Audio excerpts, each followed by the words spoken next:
buy a Duramax. Bad idea. This is Overland Garage. We're going to show you how to change a couple of things today. Stay tuned.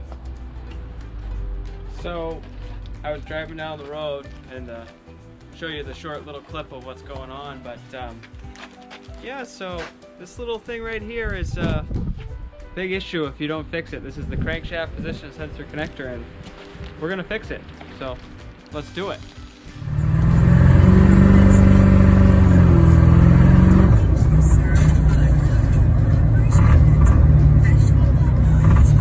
First thing you got to do is take this inner liner out,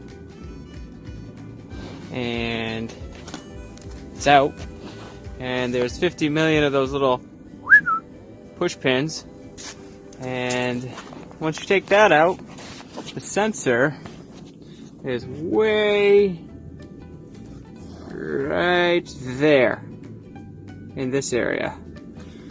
So yeah, this is gonna be fun. But I'm going to show you how to change that connector and why this truck is doing what it's doing. Here's something to notice when you're changing these sensors.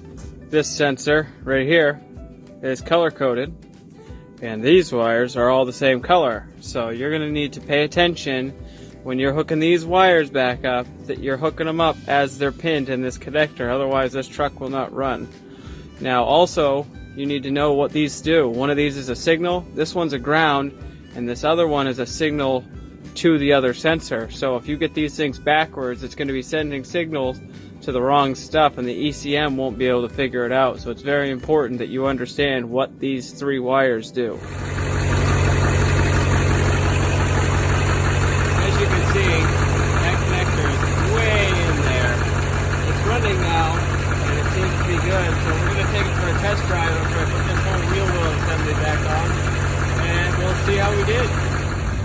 Alright, let's recap. I just wanted to show you guys what it's doing now. None of that weird shutting off, randomly intermittent problems.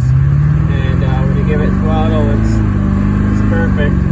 And that's the way it should be. So if you have a connector on any of your sensors like that, especially a crankshaft or camshaft sensor that's intermittent signal, it's going to do erratic things, and you'll chase wires. I mean, wow, I chased wires all over this truck. And by the way, don't mind all the lights, that's normal for this truck. But yeah, so it's running great, and that's that. So we're back in my space down here, and I wanted to talk about a couple of things with the truck. And I also wanted to give a special thanks to my father for giving me so much helpful advice. I mean, I probably called him 50 million times on this truck, trying to just racking my brain, trying to figure out what am I doing wrong. And I'll tell you, the first thing you need to do, he showed me this little trick. Take a test light and put the cable on the positive side, and you can put power, you can test to see if you have power at ground that way, and it's making a good ground circuit. And that saved me a ton of time. I mean, I chased wires, pulled back wire looms, everything. So having a couple helpful hints and tips and tricks from a good friend, and in my case, my father, will help save you a ton of time and money. Also, when you're looking at these connectors, look at every single pin. I know it sounds like an easy thing to overlook, but if you look at those pins and those connectors, if they're even dirty a little bit, they're going to make a bad signal, and that sensor's not going to work correctly.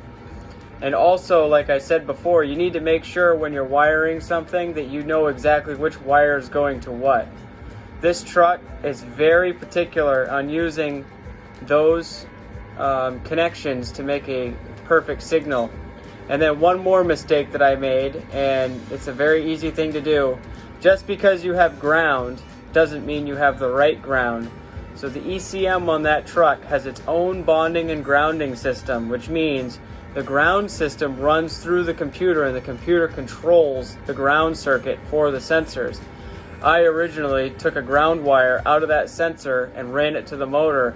So initially I was running the ground through the battery, and the computer couldn't tell what was going on, and it was throwing all kinds of weird stuff. No power, idle surge, all kinds of weird signals. So make sure that you're running your grounds correctly, and just clean up all your connections, use a little dielectric grease, and that'll save you a ton of time. But once again, I wanted to show you what the difference is. If you have one little pin that's all messed up, it will make a huge difference. And special thanks to my dad again and all his good advice. And hey guys, if you want to see more of this content and you like what you see, like and subscribe, and don't be afraid to put a comment down there, even if it's a negative one. It'll help me out. Hey, we all need corrective criticism once in a while. So thank you for watching.